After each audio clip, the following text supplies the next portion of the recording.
Twongeye kubaha ikaze hano kuri Sahel TV nk'ibisanzwe kandi tubabwira ngo wowe utameze neza humura, Imana ntiyakuretse, izakomeza kubana nawe uko bwije no ko bukeye.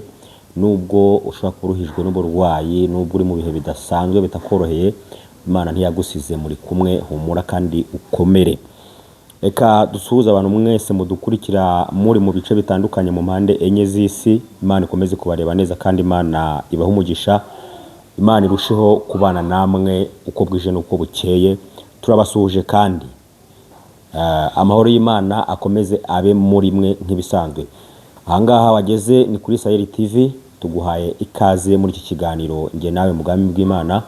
Tugiye kuganira rero ku bijyanye n'inkuru ziri kugenda zitrendinga hirya no hino ku mbuga nkoranyambaga ziri kuvugwa mu itorero rya ADEPR. Biravuga ko yaba igiye gushyiraho abapasiteri b'abagore cyangwa se b'igitsina gore, baba bagiye gusengerwa ku nshingano zo kuyobora, zo gushumba abantu nk'ibisanzwe. Hari ibyo umuvugizi wa ADEPR aherutse gutangaza, abantu benshi bakomeje kugenda babivugaho mu buryo butandukanye. Turaje rero tubive imuzi n'umuzingo, turebe ese ibi bintu ni ibiki bigiye kwaduka mu idini rya ADEPR, dore ko kuva kera kose na kare ibi bintu bitigeze bigera muri iri dini. Ariko kuri ubu uwitwa Izayi rwose baravuga ko n'akataraza azakazana mu idini rya ADEPR, dore ko iminsi yashize havuzwe ko yazanye abatinganyi muri iri dini. Abantu benshi bagenda babivugaho byinshi bigiye bitandukanye. Kuri ubu rero noneho ubu ngubu ikigaragara nuko ngo yaba agiye kuzana abapasiteri b'abagore muri iri torero. Reka tuze tubive imuzi n'umuzingo ibi byose, turebe ibiri kuvugwa hirya no hino. Ntujye kure y'inyakira amajwi yawe, nyemerere tubane 5/5, kanda subscribe, hanyuma ukoreshe ya urayikinga ibiganiro byacu kandi kunzogera twigumanire hano tujye tubana mu makuru n'ibiganiro byacu bigiye bitandukanye hirya no hino, cyane cyane mwiyoboka Mana, kandi Imana iraguha umugisha. Reka tubanze twishyire imbere y'Imana ubundi dutangire ikiganiro cyacu nk'uko bisanzwe. Uri mwiza ibihe byose, uri Imana isumba byose, iyo uvuze birabategeka bigakomera. Turagushimiye ko waturinze iminsi yose itambutse kugera ku munsi wa none. Wagize neza kuturinda. Ushima ko tuboneka muri iki kiganiro nge nawe mu bwami bw'Imana hano kuri Sahel TV. Turakuraritse ngo uzubane natwe ntitube twenyine, udushyigikire mu byo tuvuga mu izina ryawe Kristo. Kandi abantu bose bakurikira iki kiganiro ubahe umugisha, ubarebe neza, ubahe imbaraga, ubahe kubana nabo uko bwije n'uko bukeye, kandi ubayobore inzira, ubihishurire, urusheho kubiyereka ku manywa na nijoro. Kandi Uwiteka nyir'ibihe utwemerere ntaba ari twe, ahubwo izina ryawe rihabwe icyubahiro. Turaritse Imana Data n'Umwana n'Umwuka Wera kugira ngo bibane natwe muri iki kiganiro, kandi n'abazadukurikira hose mu mpande enye z'isi nabo ubane nabo, ubakoreremo, ubaturemo, kandi urusheho kubereka mu byo bakora uko bwije n'uko bukeye, mu mibereho yabo ya buri munsi, ujye ubiyereka nk'Imana isumba byose. Turagushimye rero, ngaho ukomeze ubane natwe muri byose mu izina rya Yesu Kristo, amen. Tugiye rero gutangira iki kiganiro cyacu. Inkuru imaze igihe ivugwa nuko mu itorero rya ADEPR biravuga ko haba hagiye kugaragaramo abapasiteri b'abagore. Ibi ngibi rero mu minsi itambutse witwa umushumba mukuru w'itorero rya ADEPR, uwo ni Izayi, muramuzi mwese. Uyu mushumba yabwiye abakristo ko yitegura kuba yashyiraho abagore cyangwa se yasengera abagore ku pasiteri, nabo bagakora inshingano z'abapasiteri nk'uko bigenda bigaragara. Yavuzeho kandi andi matorero hirya no hino afite abashumba b'abapasiteri, kubera ko anavuga ko muri ADEPR ho byatinze cyane, kuko batinze kubasengera, kandi n'ubundi bigaragara ko izo nshingano za gipasiteri bazifite. Avugamo ibijyanye n'abarimu, aravuga ati abagore bajya basengerwa ku bwarimu, bakaba abarimu, ariko iyo ugiye kureba imirimo bakora usanga n'ubundi bakora imirimo ya gipasiteri. Ni byiza rero ko tubasengera ku mirimo ya pasiteri kugira ngo bakore n'ubundi inshingano zabo nk'uko bikwiriye. Ariko ibi amaze kubivuga, bamwe mu bakristo bagiye batandukanye hirya no hino babisamiye hejuru, bavuga ko bidakwiriye, bavuga ko bakwiye gukomeza kugumana amahame yabo muri ADEPR, ko izi nshingano zo gusengera umugore ku nshingano ya kwa pasiteri bitari byo. Bavuga ko hari imirongo muri Bibiliya igaragaza ko umugore adakwiye kuba pasiteri, cyane cyane ko hari aho bishobora kuba bivuga ko umugore adakwiye kuvuga mu ruhame nk'uko bigenda bigaragara. Ariko kandi bamwe mu bakristo bagaragaje agahinda, bagaragaza umubabaro, bavuga ko idini rya ADEPR ryaba rigiye kumera nk'andi madini yose nk'uko bigenda bigaragara, kandi iri dini ryari rifite umwihariko waryo utandukanye n'uwandi madini. Kugeza kuri ubu ngubu, usibye idini ya Isilamu, niyo ntiturabona umudamu wabaye shehe, ntiturabona umudamu wagiye gutora zana, ntiturabona umudamu ari kumwe n'abandi bagabo. Ni ukuvuga ngo abadamu bafite aho basarira n'abagabo bafite aho basarira. Bishatse kuvuga ko nyine idini ya Isilamu niyo ikomeje kugumana umwimerere wayo hano mu gihugu cy'u Rwanda kurusha andi madini. Hanyuma ADEPR rero mu bigaragara byo ni uko igiye kumera nk'andi madini yose mu Rwanda. Bamwe mu babikurikiranira hafi bavuga ko uyu Izayi yaba atari we ufata ibi byemezo, ko ahubwo yaba ariho nk'agakingirizo, inyuma ye hakaba hari abandi bakomeje kuyobora idini rya ADEPR ariko bataramenyekana nk'uko bigenda bigaragara, kuko uburyo rigenda riyoborwa n'uko riri gukoreshwa bigaragara ko atari we muyobozi, ahubwo hari abandi bamuri inyuma bari kugenda bayobora iri dini rya ADEPR mu Rwanda nk'uko bigenda bivugwa 5/5. Bamwe mu bakristo rero bagiye bagaragaza umubabaro, bagaragaza agahinda, bavuga ko idini yabo bababaje, bavuga ko bari bafite umwimerere w'agakiza, bari bafite uburyo bw'imisengere yabo kandi bubanejeje ntacyo bubatwaye, none bikaba bitangiye kugenda bigaragara ukundi kuntu ko batangiye kugenda ngo babavangira n'ibindi bitandukanye. Abandi rero bakabivuga ko uko byagenda kose tuzi ko muri ADEPR hari imico igiye itandukanye, harimo nko kuba ADEPR batadefiriza, harimo kuba ADEPR badasuka, harimo kuba batasiga ibintu basiga ku minwa murabizi, harimo kuba badasiga inzara zabo, kuba batambara za mini, kuba batambara amapataro cyangwa amakabutura. Ibyo byose murabizi ko ari umwihariko w'idini ya ADEPR, ibyo ntago bibamo. Bamwe rero mu babikurikirana hafi bavuga ko byanga byakunda mu minsi iri imbere ibi nabyo bari buze kubibona byinjiye muri iri dini nk'uko bigenda bigaragara. Bati mu minsi iri imbere abagore baradefiriza, abandi bambara amapataro, abandi bambare za mini, abandi bisige ku minwa ingohe bazogoshe, abandi basiga inzara nk'uko bigenda bigaragara hirya no hino. Ati nibyo bisigaje kuza, naho ibindi byose byamaze kuza.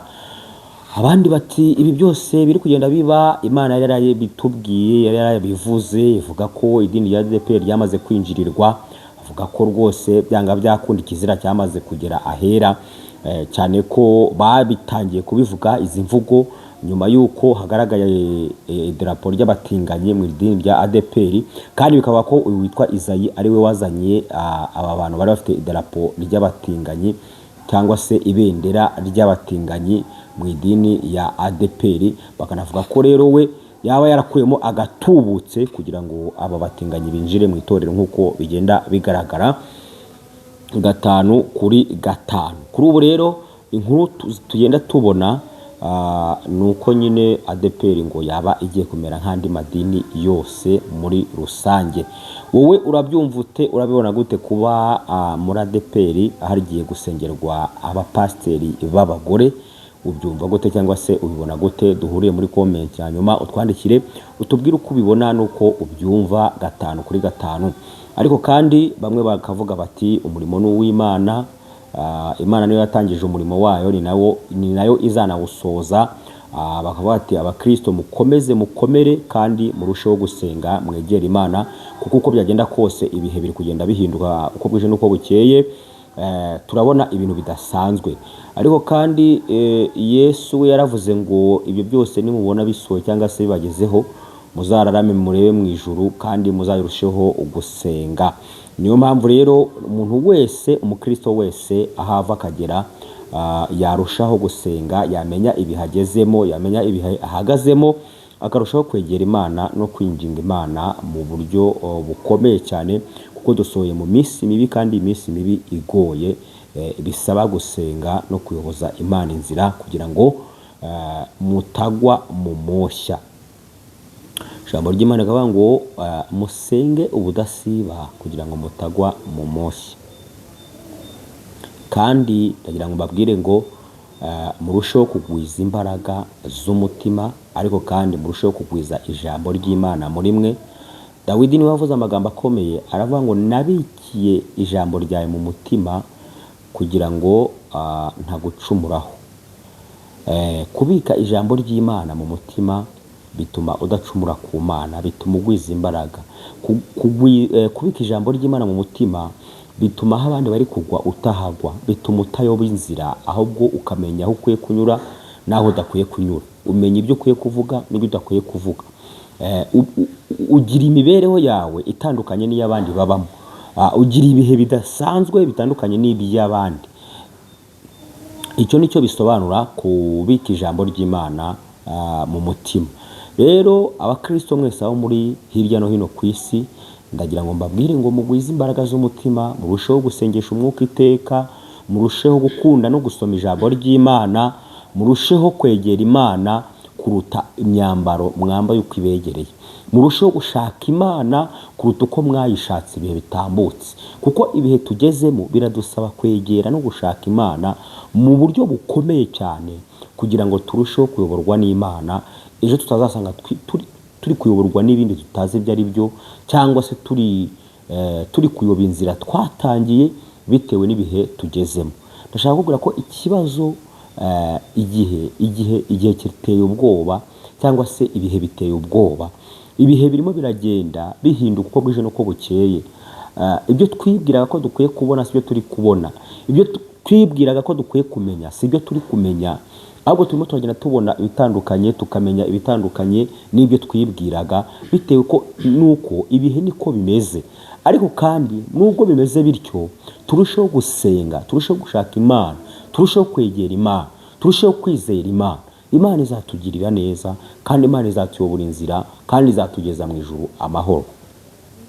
Wirinde cyane igisa nacyo, ushaka uburyo wakiranukira Imana ku kanini na gato, ahagaragara n'ahatagaragara, kandi urushaho kwizera Imana, uyigirire icyizere, utunga Imana mu mutima wawe, niyo izarushaho kubana nawe ku manywa na nijoro. Ikindi nagira ngo mbwire abakristo mwese mudukurikiye, ntabwo idini ari izajyana umuntu mu ijuru, kandi ikibazo ntabwo ari idini, ahubwo ikibazo ni uburyo uba muri iryo dini. Ikibazo si abashumba b'abagore cyangwa se abapasiteri b'abagore, ahubwo ikibazo ni uburyo ubana n'abo bashumba b'abagore. Uko bwije n'uko bukeye, umuntu wese akwiye gucunga izamu rye, n'undi agacunga irye, umuntu akita ku iherezo rye, n'undi akita ku iherezo rye, kuko uko byagenda kose Imana izaza, cyangwa se Yesu azaza, ntabwo azatinda. Kandi ubwo azahagarara ku bicu, azamagara amazina y'abera, niwumva iryawe nanjye nkumva iryanjye, tuzahurira mu rurembo Siyoni. Imana itugirire neza. Naje kukubwira ngo ntucibwe intege n'ibyo uri kumva abantu bavuga hirya no hino, ahubwo urushaho kwegera Imana, urushaho no gusenga, urushaho kwizera Imana, kandi urushaho gushaka Imana, uyishakane umwete, kuko yavuze ngo nkunda bankunda, ariko abanshakana umwete bazambona. Nukunda Imana ukayishakana umwete, byanga byakunda uzayibona, kuko Imana iraboneka, ntabwo ari Imana itaboneka, ahubwo ni Imana iboneka. Ndagira ngo nkwifurize amahoro ya Kristo, kandi akomeze kuba muri wowe. Urushaho kwegera Imana no gushaka Imana, no kurushaho kuyizera. Imana iradukunda, ntabwo yatureka, nubwo isi nayo ifite ibyayo bigenda biturya isataburenge, bigenda biduhiga ku manywa na nijoro, ariko kandi turusheho gukomeza kwizera Imana. Iri mu ruhande rwacu, izakomeza kuturwanirira, kandi izarushaho kubana natwe muri byose. turabashimira mwe mwese mukomeza kudukurikirana kuri Sahel TV. Imana ibaho umugisha. Ibiganiro byacu nakagaruka murushaho gukora subscribe no gukora share no like ibiganiro byacu ndetse no gukanda kunzogera. Ubundi munyemerere duhuriye muri comment tuganire kuri ibi bintu. We urabibona gute kuba ADEPR igiye gusengera abapasteri b'abagore? Urabyumva ute? Urabibona gute? Ese birakwiriye cyangwa ntibikwiriye? Ese hakorwa iki kugira ngo idini ya ADEPR ikomeze kugumana umwimerere wayo, dore ko uwaje kuyiyobora ari kugenda agaragaza ibidasanzwe bitigeze muri iri dini rya ADEPR? Yaba ari byo byiza cyangwa hari ibiri kuza tutari twigeze ko byakagombye kuboneka muri iri dini? Ese hakorwa iki cyangwa se byagenda gute kugira ngo iri dini ikomeze kugumana umwimerere n'umuco waryo? Dore ko aho rigana turabona bigenda bisubira irudubi bijyanye n'imyizerere y'abakristo bo muri iri dini nk'uko bigenda bigaragara. Imana rero ibarinde kandi mugire ibihe byiza. Ndabakunda, nifuza ko dukomeza guhorana namwe, kungurana ibitekerezo kandi kunga ubumwe kugira ngo ubugingo bwanjye cyangwa se ubwawe bube buzima, tuzahurire mu rurembo Siyoni nk'uko tugenda tubibona. Imana rero ibahe umugisha kandi ibarebe neza. Reka dusenge. Mana Data twese uri mu ijuru, uri mwiza ibihe byose, ugira neza bugacya bukira.